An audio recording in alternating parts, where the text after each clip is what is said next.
Kendrick Lamar was chosen over Lil Wayne to perform at the Super Bowl halftime show in New Orleans, even though New Orleans is a city where Lil Wayne was born and raised. To make things even worse, it just seems like Lil Wayne just doesn't get the respect he deserves in the music industry these days. He's a bug-looking motherfucker, man. So you're not a Lil Wayne fan? You don't consider him a top 10 rapper of all time like a lot of people do? No, not in my top 10, no. No. Millionaire, tougher than Nigerian hair.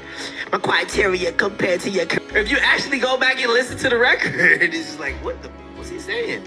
He's high on pills. He has had a very long career. About 20 years ago, he was considered the best rapper alive. So which is it? Is he a rap legend that needs to be honored, or just another washed up rapper that needs to go sit down somewhere? But his career has had a lot of controversy and pitfalls that he has struggled through. Lil Wayne, I'm a rapper. That's who I am this day. And I am a gangster. And I do what I want. He has overcame a lot in his career and he still hasn't given up yet. This man has survived prison, being shot, and even a life-threatening drug addiction. So let's take a look at some of the obstacles Lil Wayne conquered in his career. Lil Wayne was born and raised in New Orleans, Louisiana, and was raised by a single mother by the name of Jacita. At a young age, Lil Wayne would try and unalive himself by shooting himself in the chest. But the thing about this whole situation that would affect him the most would be the kindness of one officer. The police would break down his door and enter his home, where he was bleeding on the ground. But they would just step right over him, only concerned about finding guns or drugs. But only one officer would take notice of him, pick him up, and take him to the hospital and save his life. That officer went by the name of Uncle Bob. This experience would have an everlasting impact on Lil Wayne's life, and he would be forever thankful to the officer who saved him that day. Lil Wayne and Uncle Bob would reunite again years later, after Lil Wayne would become famous. Lil Wayne wanted to show this officer as much appreciation as he possibly could. Do you not see this kid on the floor with this hole in his chest?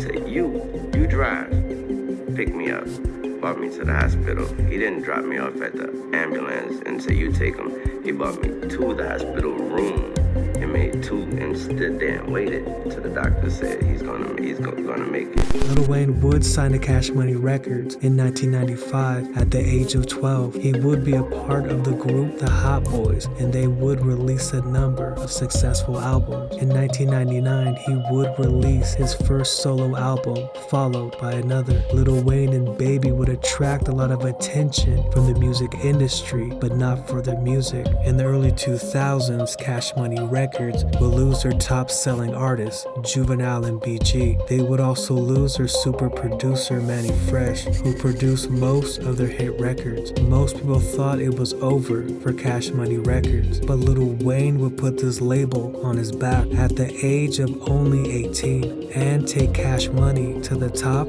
of hip-hop. Lil Wayne would turn into an unstoppable force that would keep Cash Money dominant for years to come. He would release a number of albums and mixtapes that would become wildly successful. In 2006 to 2009, he would create a legacy in hip-hop that would be unmatched. He would even claim the title Best Rapper Alive. Rappers from the South were not known for their lyrical ability, but Lil Wayne was an exception. He was considered one of the best lyricists in hip-hop at that time. He would be featured on over 100 singles. He was literally everywhere. Lil Wayne would use all this momentum to start his own record label called Young Money Records. He would sign Drake, Nicki Minaj, and Tyga, but Lil Wayne would go through some hard times yet again. In 2007, the NYPD would find a firearm on Lil Wayne's tour bus. They searched it because they smelled the aroma of marijuana. For this, Lil Wayne would be sentenced to 1 year in Rikers Island, but the sentence had to be postponed because Lil Wayne had to undergo a painful 8-hour dental surgery to remove over $150,000 worth of diamonds from his grill. While locked up, Lil Wayne would be housed in PC, and he would work on the Self on a live watch, where he watched other inmates with mental health issues. And while incarcerated, his diary would become a form of salvation for him. He would say, "I was doing anything to pass time in there." It would become something to look forward to every night, which is something difficult to do when you're locked up. He would be released November of 2010, only serving 8 months due to good behavior. At last. After serving 8 months in prison, Grammy Award-winning rap star Lil Wayne has been released from New York's Rikers Island. In 2013, Lil Wayne was hospitalized for having multiple seizures. He would be released after 6 days in a Los Angeles hospital. While there, he reportedly had to get his stomach pumped. The reason for this was widely suspected to be his use of lean. I'd been taking pain pills. And what he found out was that those pain pills consist of codeine as well. And so the lack of drinking the codeine the way I did drink it, and it was kind of like a reaction of you stopping the drug. Do you do that anymore at all? No, I can't. Codeine promethazine. This drug is in the same family as heroin and morphine. It was said the famous artist DJ Screw was said to have passed from this drug. Lean is also blamed for Pimp C's untimely passing as well. Things would eventually turn sour between Lil Wayne and Birdman after Lil Wayne exposed to the world that he was being cheated out of millions by his once trusted mentor.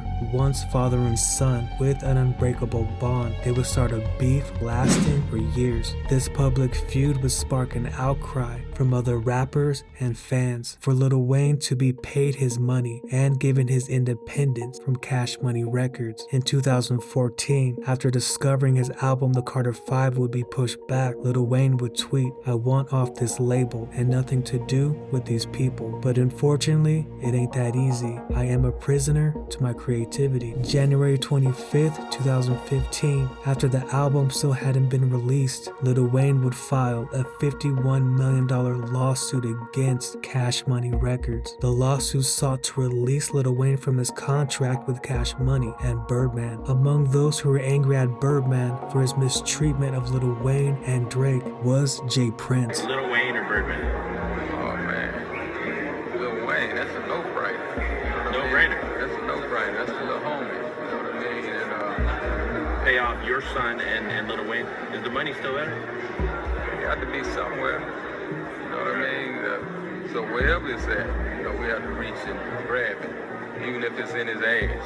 Even Rick Ross would make a song about this beef called Idols Become Rivals. This was a diss to Birdman for his bad dealings with Lil Wayne. This beef would be escalated even further when Birdman and Young Thug were allegedly behind the shooting of Lil Wayne's tour bus. On April of 2015, as it pulled away from a nightclub in Atlanta, a Young Thug associate by the name of Pee Wee was arrested in connection with the shooting and sentenced to 10 years in prison. But things would finally work out in Lil Wayne's favor when in 2018 a settlement in his litigation with Birdman was reached. Lil Wayne received upwards of $10 million. Shortly after this, Lil Wayne and Birdman were seen together in the studio, possibly ending their beef, but things would yet again take another horrible turn for Lil Wayne on December of 2019, when an anonymous tip would lead to his private jet being searched in Miami.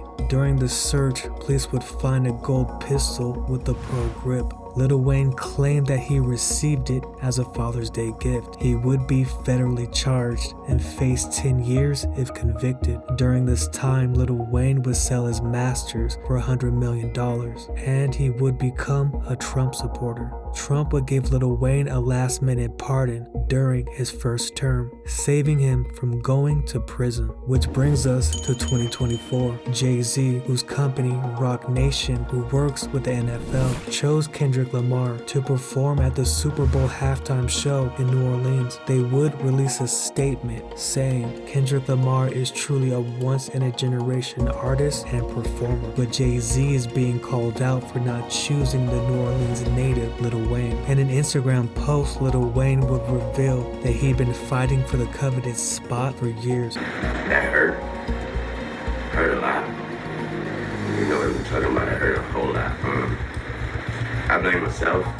but not being mentally prepared for a letdown.